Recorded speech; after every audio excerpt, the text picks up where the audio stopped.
Are you tired of every doctor you meet telling you to avoid red meat because it's going to increase your risk for cancer or heart disease? If that sounds like you, I've got some good news that's going to make your day and your dinner plans a whole lot better. Now, here's the news. When it comes to quality research studies, red meat does not cause cancer or heart disease. That's right. All those scary headlines about steak and bacon giving you cancer are just a bunch of baloney.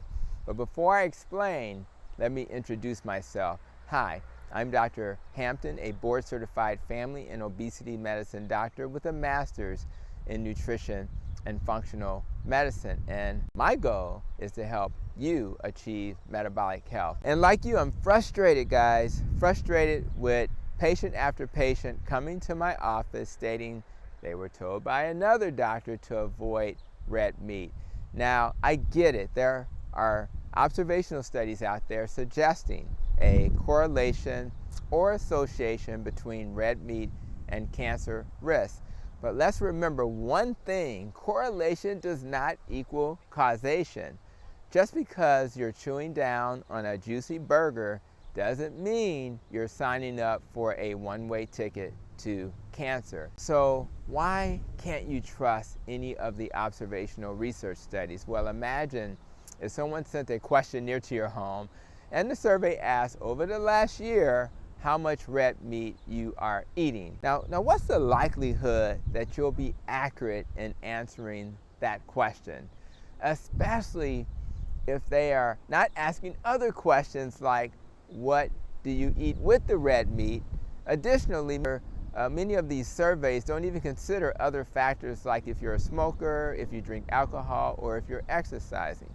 We call those other factors confounding variables, and those other factors may be the real risk for cancer, not the red meat you ate. Do you really think that level of research is reliable? Well, that's an example of observational research. And again, this type of research is not reliable enough for us to use it as our decision-making tool for what we should or shouldn't eat. And for those of you who are still concerned about red meat causing cancer, there's more good news. I've learned in my nutrition and functional medicine training how you cook the meat might play a role as well. Apparently, high temperature cooking methods can create cancer-promoting chemicals. So if you like your steak well done, maybe consider going medium well or rare the next time you have one. My hope is that by setting the record straight, red meat lovers like myself can rejoice and go back to enjoying that prime rib they've been missing due to some misguided information and fears. And remember, all this talk about eating red meat in moderation is totally unnecessary. I would not be a carnivore if that was the case. Now let's look at this cardiovascular disease concern. According to randomized controlled trials, which are studies that actually show cause and effect compared to observational studies, it turns out that eating red meat does not actually have a negative impact on our cardiovascular health. I'll share the links to studies to support my statement in the video notes, including the position statement from the Journal of the College of Cardiology. That's right, you can still enjoy juicy burgers without worrying about clogging up your arteries.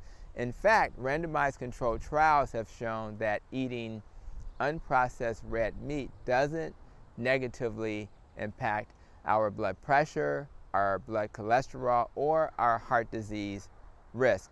And that saturated fat is actually protective against stroke.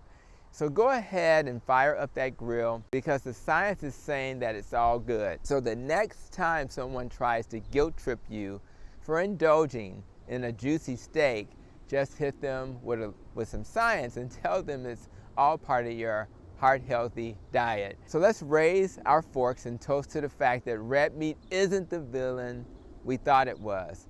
A special shout out to my fellow carnivores for checking out this video. I really appreciate you for having the courage to listen to and follow the science and not the naysayers. Continue to share in the comments how carnivore has healed you so others can do the same. Now, if you excuse me, I'm off to my local grocer to grab some steaks. And as we conclude, make sure to like, subscribe, and comment, and of course share this video with anyone still on the fence about red meat. I really appreciate you coming to my channel, and until the next channel from the Metabolic Health Doc, continue to be safe, be well, and continue to protect your nest.